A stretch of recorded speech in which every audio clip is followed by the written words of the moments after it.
Iconic Business, le luxe by BFM Business. Audrey Maubert. Iconic Business, une émission en univers digital, exclusif, intemporel, mythique, responsable et déculpabilisé. Il y a 15 ans, c'était un bouleversement dans la French Tech, une plateforme de seconde main luxe. 15 ans après, Vestiaire Collective est peut-être elle-même devenue une marque. Kering et Condé Nast figurent parmi les investisseurs. Mytheresa a noué un partenariat avec et Emily in Paris l'a accepté au casting. La concurrence, la conquête des États-Unis, les collaborations. Fanny Moisan, présidente et cofondatrice de Vestiaire Collective, et dans Iconic Business. Emily in Paris encore plus exigeante sur sa sélection de produits que sur son scénario, mais coup d'accélérateur assuré. Illustration aussi avec Axel Raffin, fondatrice de Maulier Brice. Elle produit dans le Jura des accessoires de cheveux. C'est Iconic Business, bienvenue. Avec Fanny Moisan, cette semaine, présidente et cofondatrice de Vestiaire Collective, je le disais, bonjour. Bonjour Audrey, merci pour l'invitation. Vous n'êtes plus obligée d'ailleurs, je pense, lors de cette invitation, de pitcher votre concept aujourd'hui, tellement, 15 ans après, c'est rentré dans les habitudes et notamment habitudes de consommation Vestiaire Collective. J'espère. Écoutez, en tout cas, c'est une bonne nouvelle d'entendre ce genre de message. On est effectivement très fiers d'avoir contribué significativement à changer les habitudes de consommation dans la mode, parce que c'est ça qui nous tenait à cœur. Vestiaire, c'est une marque engagée. Et quand on s'est lancé, c'était vraiment sur le constat que cette industrie marchait sur la tête, il y a déjà 15 ans, où on a constaté que finalement, on était passé d'une façon de consommer la mode qui était raisonnée, raisonnable, où on prenait soin de ses articles et on les réparait, à une mode qui était devenue jetable. Et ça a été notre combat dès le début. On s'est rendu compte que finalement, le gros problème, c'était le prix. Parce que des entreprises de la fast fashion étaient arrivées sur le marché avec complètement bouleversé cette industrie. Oui, avec un gros volume, des collections qui changeaient très vite. Une production qui a été déplacée dans des pays où la main-d'œuvre était sous-payée, où l'environnement n'était pas forcément bien considéré. Et un marketing de la nouveauté qui, avec mes mots, qui droguait les consommateurs. Donc on en voulait toujours plus et ce consommateur-là achetait constamment. Et on s'est retrouvé en 2009 face à des placards qui débordaient. Et finalement, cette consommation qui n'était pas du tout raisonnable. Et on a voulu ralentir tout ça. Exactement, avec ce constat de faire changer, de faire évoluer les habitudes de consommation, le marché mondial de la mode d'occasion pourrait représenter, parce qu'on voit plus loin encore, 350 milliards de dollars en 2027. C'est quasiment en fait le double qu'actuellement, une nette augmentation. Mais en fait, le marché reste fragmenté 15 ans après, très concurrentiel.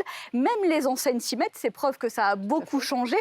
Est-ce que vous ne craignez pas, vous, à l'heure actuelle, d'être déclassé? Maintenant, c'est autre chose qui se joue. Non, je pense qu'on a fait partie des tout premiers à créer ce marché. Finalement, ce qu'on a amené, c'est de la confiance dans un marché interpersonnel entre deux consommateurs et de l'inspiration. Parce qu'on a été le premier spécialiste sur la mode qui apportait autant de valeur aux acheteurs et aux vendeurs via un process d'authentification et de contrôle qualité pour s'assurer qu'il n'y avait pas de mauvaise surprise finalement. Et on voit qu'en 15 ans, effectivement, c'est un marché qui s'est énormément développé, vous l'avez dit, avec beaucoup d'acteurs sur des marchés plus de niche. Il y a eu pas mal de consolidation aussi qui s'est opérée sur ces 15 dernières années. Et on voit que c'est un marché de l'offre. C'est-à-dire que le point critique et important pour nous, c'est d'avoir une offre qui est suffisamment large et complète finalement pour attirer de la demande. Et qui se renouvelle assez, ça veut dire quoi? Il faut quoi? Plus de 20 000 pièces en stock par semaine? Plus de 30 000 pièces qui sont déposées par jour par notre communauté de vendeurs à travers 70 pays dans le monde. Donc c'est une masse de produits considérable. Il y a 5 millions d'articles en catalogue. Et en fait, nous sommes aujourd'hui une photographie de la mode. C'est-à-dire que vous trouvez des pièces Cézanne jusqu'à des pièces Hermès sur Vestiaire Collective. Et il y en a absolument pour tout le monde à travers toutes les catégories. Et donc on parle de durabilité, de changement de consommation et de message d'engagement. Est-ce que ça n'a pas généré non plus, à force, une surconsommation aussi? Non, justement, parce que nous qui sommes très engagés, nous faisons attention à substituer les achats qui sont faits sur Vestiaire Collective à substituer à des achats neufs. Ça veut dire que dans 80% des transactions sur Vestiaire, un client va acheter une pièce sur Vestiaire qu'il ne va pas acheter neuve. Et ça, c'est vraiment un travail de longue haleine où on éduque notre communauté à acheter moins, mais à acheter mieux. Si je vous donne un comparatif, la moyenne du marché de ce taux de substitution, c'est à peu près 50%. Et sur des plateformes différentes, et pour ne pas la nommer Vinted, c'est 39%. Donc on voit bien que nous, on est sur un achat qui est raisonné et qui ne va pas inciter la surconsommation. Un positionnement aussi d'authentification et de valeur. Vous parliez de Vinted, un chiffre d'affaires de près de 160 millions d'euros en 2023 de votre côté, 3 fois moins que Vinted à peu près. Est-ce que c'est lié au positionnement luxe, à la commission ou toute autre chose ? Je pense qu'on est très différents. Vestiaire et Vinted sont deux entreprises complètement différentes. On est sur un marché un peu plus premium, en effet, avec des marques. On refuse la fast fashion. Donc, on est sur des paniers moyens aux alentours de 300-350 euros, là où un Vinted tourne autour des 20 euros, par exemple. Et on privilégie effectivement la curation et la désirabilité, là où Vinted, qui est maintenant presque devenu un généraliste, parce qu'ils ont ouvert la maison, mais aussi l'électronique.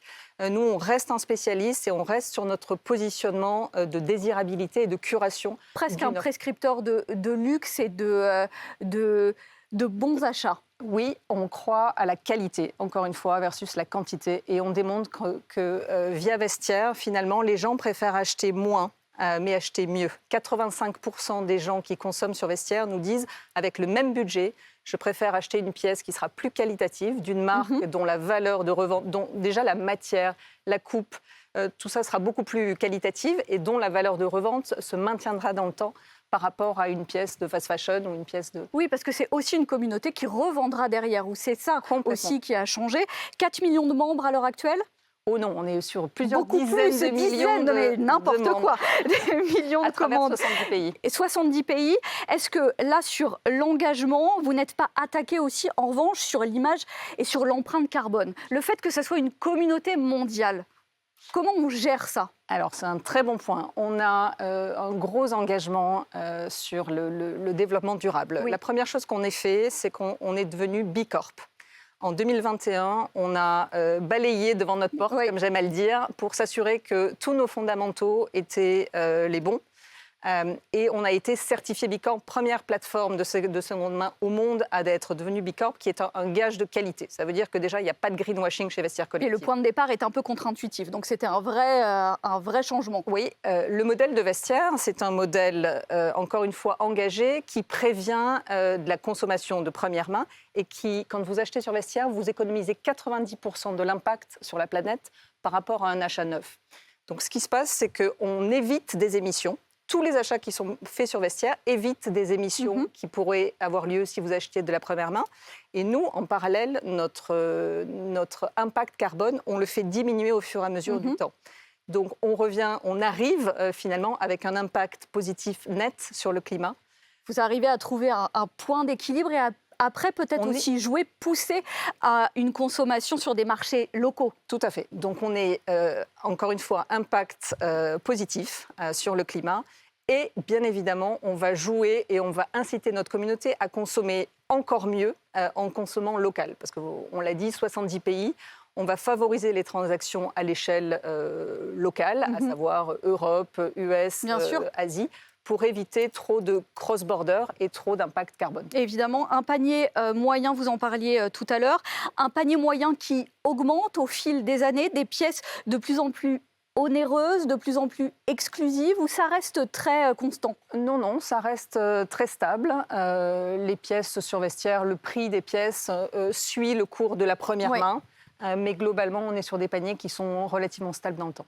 Et des marchés qui s'ouvrent. Les États-Unis, c'est le Graal. Il y a eu des évolutions, notamment dans le conseil d'administration, pour ouvrir sur ce marché.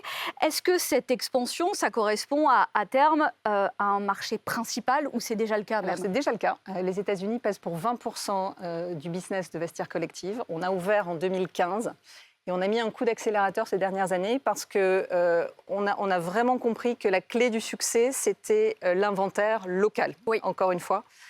Et en 2022, on a racheté une société américaine qui s'appelle Tradesy, qui nous a permis justement d'attirer ce pool de clients et d'inventaire local qu'on n'avait pas forcément au préalable. Et depuis, on voit que la croissance est complètement dingue, finalement, aux États-Unis, au-delà de 50% sur les 5 dernières années. Donc on est très très content du résultat et on pense que c'est un marché qui va devenir encore beaucoup plus gros pour Vestiaire Collective. Avec des perspectives de croissance impressionnantes. Impressionnantes. Un Max Bittner, qui est notre CEO, qui s'est expatrié l'année dernière pour assurer justement ce développement international. Une équipe de 50 personnes, tant dans les métiers marketing, mais aussi un centre d'authentification en local.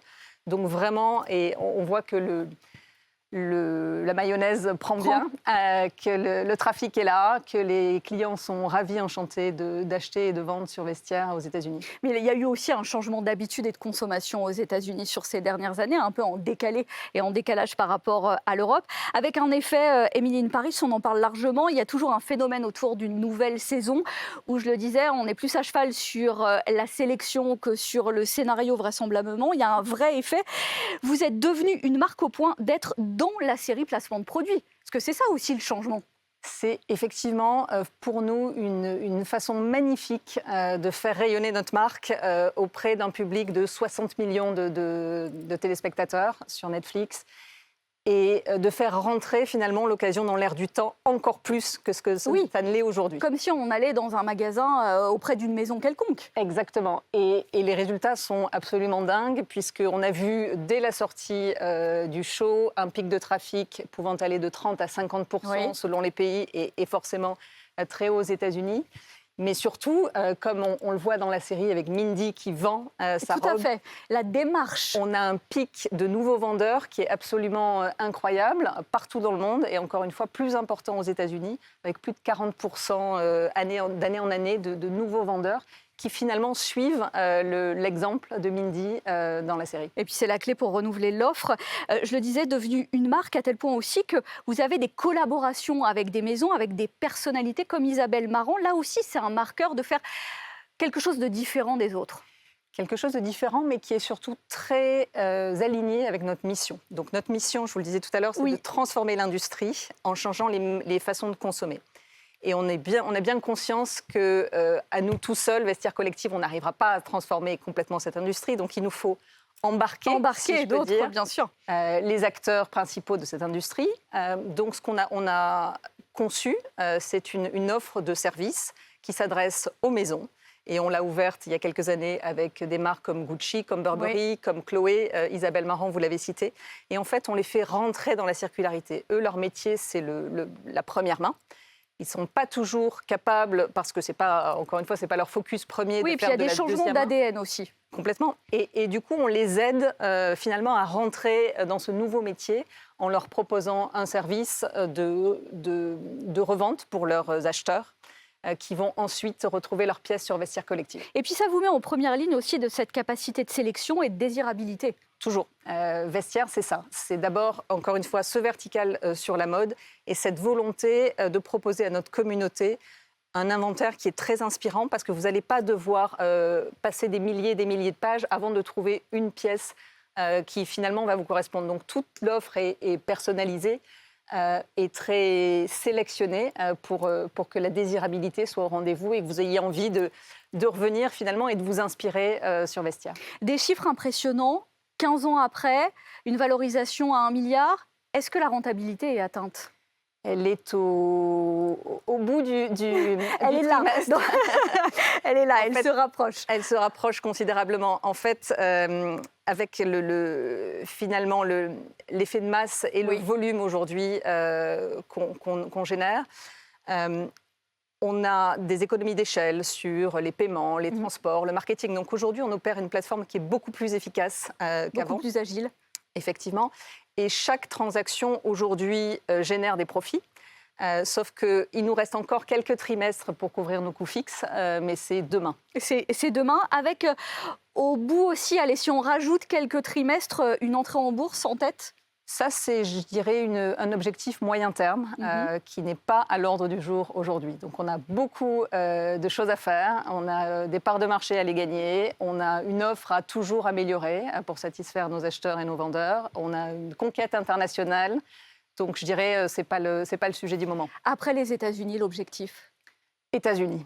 États-Unis toujours, parce que croissance impressionnante toujours. Parce que énormément, et on adresse le marché ville après ville, et c'est un marché qui est tellement énorme qu'on a encore beaucoup de mois et d'efforts à fournir. Et donc sur ce marché aussi, l'idée, est-ce que c'est de développer un modèle un peu hybride, des showrooms aussi sur le marché américain en plus de ce support digital? Non, la stratégie, c'est vraiment de rester focus sur le digital. Maintenant, il nous arrive aussi d'être dans la vraie vie via des showrooms ou des événements qu'on peut faire en physique. Mais ça restera des toutes petites choses qu'on fera plutôt pour faire vivre la marque auprès de sa communauté, plutôt que d'une vraie stratégie d'avoir une branche retail chez Vestiaire Collective. Et notamment événementialisé avec des stars qui vident leurs placards, etc. Voilà, c'est plutôt... On a travaillé récemment avec Jessica Chastain, mais aussi la papesse de la mode en France, Karine Roitfeld. Et donc ça, c'est aussi un levier de confiance, parce que quand notre communauté voit que nous travaillons avec des femmes aussi sublimes et aussi inspirantes que ça, je pense que ça reflète beaucoup sur ce que veut dire Vestiaire Collective. Bon, rendez-vous dans 15 ans. Merci Fanny Moisan, cofondatrice de Vestiaire Collective. Cette aventure de la seconde main sur le marché du luxe. Merci d'avoir été dans Iconic Business. Dans un instant, les désirables de la semaine, tout ce qui nous a fait envie, séduit et intrigué ces derniers jours. Et les désirables de la semaine, on a décidé d'être très sélectif cette semaine avec une marque, Mollier-Brice, des accessoires de cheveux. C'est assez rare pour qu'on le signale, avec Axelle Raffin. C'est sa fondatrice. Bonjour. Bonjour Audrey. On va balayer avec vous ce phénomène. On en parlait tout à l'heure et on en parle encore. Emily in Paris, vous cochez aussi la case cette fois. Vous êtes allé les chercher ou ils sont venus à vous? Alors on est allé les chercher, mais on avoue qu'on a été surpris qu'ils disent oui tout de suite, parce qu'en fait on existait depuis 2 mois, littéralement. 2 mois seulement? Oui. Donc c'est une entreprise très récente. C'était déjà votre univers? Vous vous êtes déjà dit je vais fabriquer des accessoires de cheveux? Ça faisait partie de votre parcours déjà? Alors complètement, c'était même les débuts de mon parcours professionnel en fait. Mollier-Brice à la base, c'est vraiment venu de 2 choses, et la première, c'est une découverte. En 2013, j'ai commencé à travailler pour une marque d'accessoires cheveux de luxe qui fabriquait à Oyonnax dans le Jura. Oyonnax, en fait, j'ai découvert un savoir-faire là-bas qui est extraordinaire autour de l'ornement de coiffure. Je dis ornement parce que vraiment, c'est des pièces qui vont au-delà de la pince en plastique qu'on va utiliser vraiment pour la douche. C'est un savoir-faire autour d'une autre matière qui est l'acétate, et c'est un savoir-faire à la main également. Et en fait, c'est une région où ça fait des siècles qu'ils ont ce savoir-faire. Ça remonte à Clovis, donc vraiment ça date. Oui, finalement, on avait un peu passé, on avait mis ça sous les radars du côté pour les accessoires de cheveux, mais finalement, dans la gestuelle, dans le choix de la matière, dans les modèles, on retrouve un peu un savoir-faire comme chez les lunetiers ou alors le Jura. Ça parle aussi aux amoureux de l'horlogerie et ceux qui ont fait revivre ces gestes. C'est ça que vous êtes allé chercher aussi? Oui, c'est vraiment un amour du geste, un travail d'orfèvre autour de l'acétate. Et en fait, c'est intéressant que vous fassiez le comparatif avec la lunetterie, parce que c'est la même matière. C'est l'acétate qu'on utilise pour les lunettes, notamment des marques de luxe. C'est une matière qui est excellente pour les cheveux, qui est beaucoup plus éco-responsable que le plastique. Et donc, c'est ce savoir-faire-là qu'ils ont développé à Oyonnax. Une centaine d'euros pour une pince, pour une barrette, un positionnement clairement haut de gamme. Pourtant, c'est moins une habitude de dépense, moins une habitude de consommation, où vous pensez qu'il y a quelque chose qui a changé?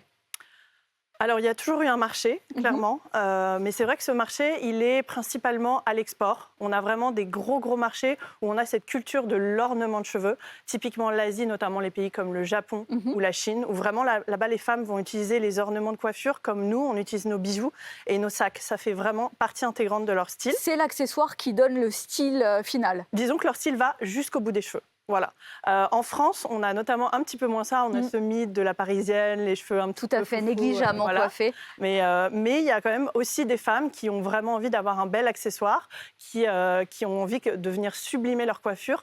Et nous, on propose du coup des pièces qui permettent ça, avec vraiment tout un aspect esthétique et travaillé au niveau du design, et qui restent en même temps très fonctionnelles, parce que c'est des pièces qui sont faciles à porter.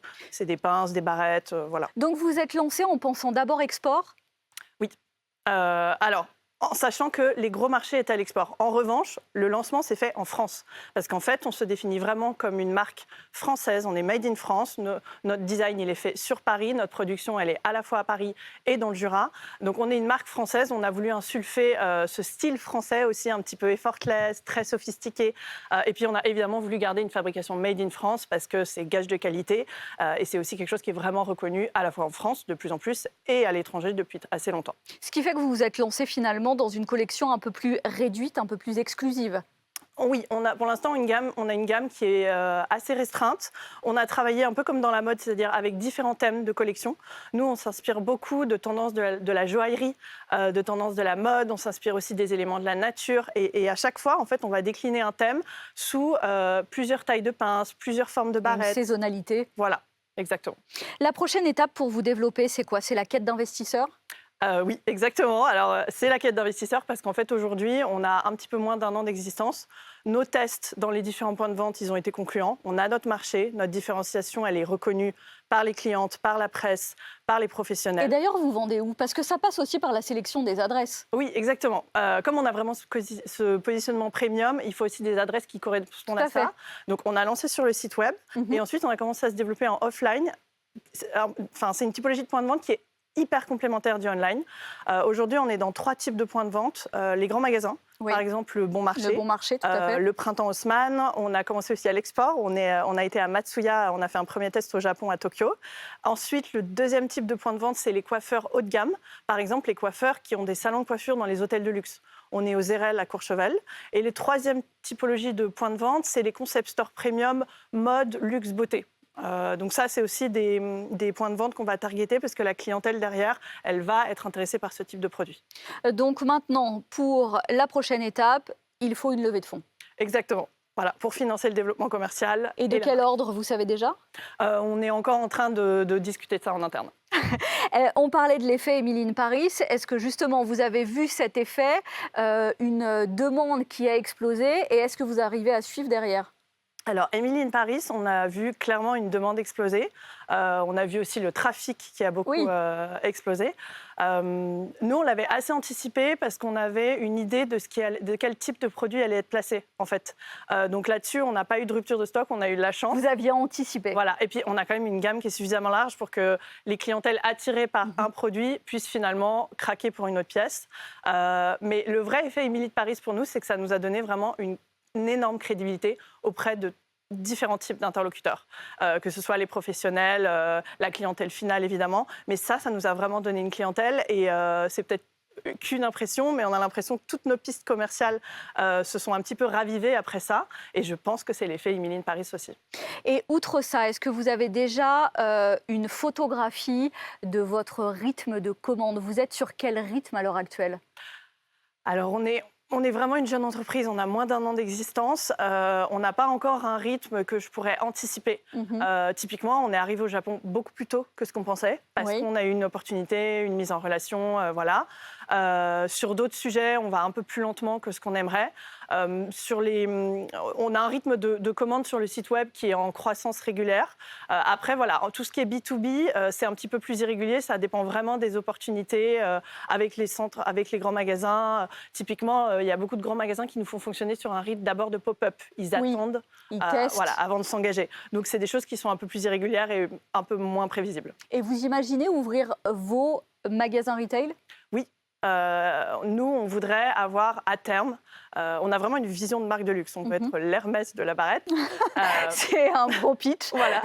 Et en fait, pour ça, ça passe quand même par l'expérientiel, qui est déjà quelque chose qu'on propose à nos clientes, mais on ne peut pas le faire dans nos locaux pour l'instant. Et donc, ça passe par l'ouverture de flagship. C'est des petits flagships, mais où on peut imaginer toute une expérience autour de la coiffure. Et d'abord à Paris ou finalement d'abord à l'étranger? Oui, on a toujours cet ancrage. D'abord à Paris et après dans les marchés intéressants, États-Unis, Asie, même Moyen-Orient. Voilà. Mais nous, notre modèle de développement, ça reste quand même principalement tout ce qui est corner, shop-in-shop, grand magasin, department store, quoi. Quelque chose de physique. Merci Axel Raffin, Mollier-Brice dans Iconic Business. Cette semaine, direction à présent l'Appel-Site pour retrouver toutes les rencontres d'Iconic Business, le luxe par BFM Business. On se retrouve la semaine prochaine. Iconic Business, le luxe by BFM Business.